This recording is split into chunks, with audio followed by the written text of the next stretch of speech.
Hi everyone, আসসালামু আলাইকুম। আশা করছি আপনারা সবাই ভালো আছেন। আমি আল্লাহর রহমতে ভালো আছি।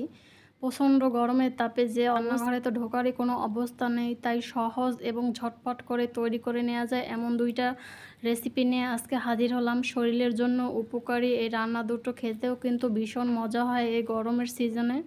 আপনারা যদি না ট্রাই করে থাকেন তাহলে ট্রাই করবেন। সাধারণত আজকে আমি আমের ডাল রান্না করব আর একটা সহজ করলা ভাজি।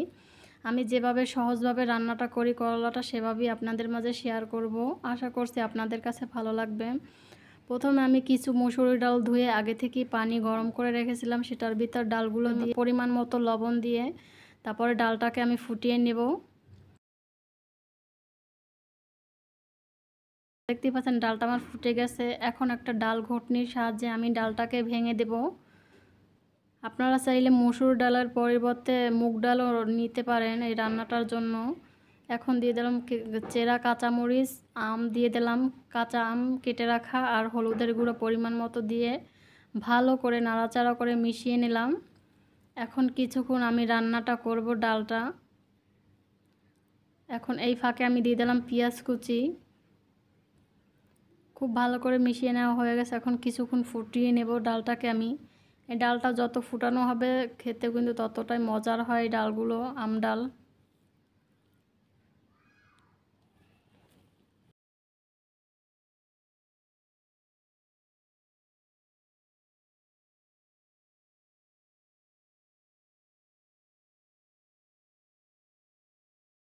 বেশ কিছুক্ষণ ডালটাকে আমি ফুটিয়ে নিয়েছি, রান্না করে নিয়েছি। এখন আমি ফোড়ন করে নেব। একটা কড়াইতে পরিমাণ মতো রান্নার তেল দিয়ে দিলাম।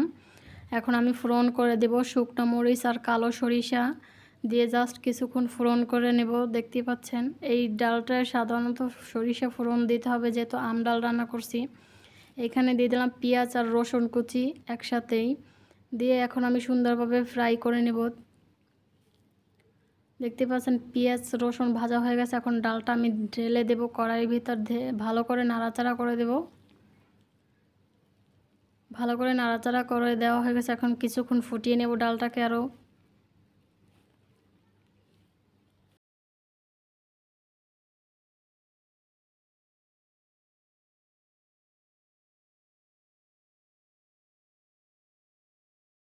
কিছুক্ষণ ফুটিয়ে নিয়েছি ডালটা, আমার রান্না কিন্তু অলমোস্ট কমপ্লিট। এখন আমি নামিয়ে নেব ডালটা।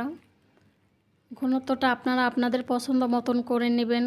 এর থেকে ঘনও করতে পারেন কিংবা পাতলাও করতে পারেন। আমার কাছে এইরকম ভালো লাগে সেই জন্য আমি এইরকমই নামিয়ে নিলাম। দেখতে পাচ্ছেন এখন আর একটা রান্না বলছি শেয়ার করব করলা ভাজি সহজভাবে, সেইটা এখন আপনাদের মাঝে শেয়ার করব। একটা প্যানে আমি দিয়ে দিলাম কিছুটা রান্নার তেল, আগে থেকেই কাঁচামরিচের ফোড়ন করে নিলাম। ফোড়ন করা হয়ে গেছে। এখন আগে থেকে কেটে রেখেছিলাম করলা আর আলু আমি দিয়ে দিলাম তেলের ভিতর, কিছুক্ষণ নাড়াচাড়া করে মিশিয়ে এখন দিয়ে দেবো 1 কাপ পরিমাণে পেঁয়াজ কুচি। এই ভাজিটায় পেঁয়াজের পরিমাণটা একটু বেশি লাগে, আর তিতও লাগে না। এরকম রান্না করলে পেঁয়াজটা একটু বেশি করে দিলে কোনো প্রকার তিতে লাগে না। এই করলাগুলো ভালো করে মিশিয়ে নেওয়া হয়ে গেছে। করলার সাথে দিয়ে দিলাম ধনিয়ার গুঁড়ো অল্প পরিমাণে আর স্বাদ মতো লবণ দিয়ে ভালো করে এখন নাড়াচাড়া করে মিশিয়ে নেব করলার সাথে। দেখতে পাচ্ছেন খুবই সহজ এবং ঝটপট করে এইরকম ভাজিটা তৈরি করে নেওয়া যায়। আপনারা কিন্তু অনায়াসে এরকম তৈরি করে নিতে পারেন। আম ডাল আর করলা ভাজি খেতেও কিন্তু অসম্ভব মজার লাগে এই গরমের সিজনে। আপনারা যদি না ট্রাই করে থাকেন তাহলে অবশ্যই ট্রাই করবেন। আর আমার রান্নাগুলো আপনাদের কাছে কেমন লাগে তা অবশ্যই কমেন্টে জানাবেন। যদি ভালো লাগে তাহলে অবশ্যই আমার চ্যানেলটাকে সাবস্ক্রাইব করবেন, লাইক কমেন্ট অ্যান্ড শেয়ার করবেন। দেখতে দেখতে কিন্তু আমাদের ভাজিটা তৈরি করা হয়ে গেছে। দেখতে পাচ্ছেন আমি এরকমই নামিয়ে নেব। আপনারা চাইলে এর থেকে ভাজাও করতে পারেন। আমার কাছে এরকমই ভালো লাগে সেই জন্য এরকমই নামিয়ে নিলাম। দেখতে পাচ্ছেন খুবই ঝটপট করে তৈরি করে নেওয়া হয়ে গেল করলা ভাজি। এরকমই সাধারণত আমি ঘরে রান্না করি সব সময়, খেতেও কিন্তু মজার হয় ঝটপট করে। দেখতে পাচ্ছেন আজকে আমি করলা ভাজি আমের ডাল দিয়ে ভাত খাবো। এখানে নিয়েছি লেবু।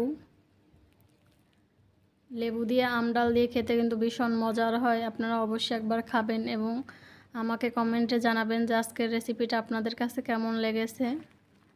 সবাই ভালো থাকবেন, সুস্থ থাকবেন এবং আমার এই ছোট্ট চ্যানেলটার সাথে থাকবেন। আল্লাহ হাফেজ।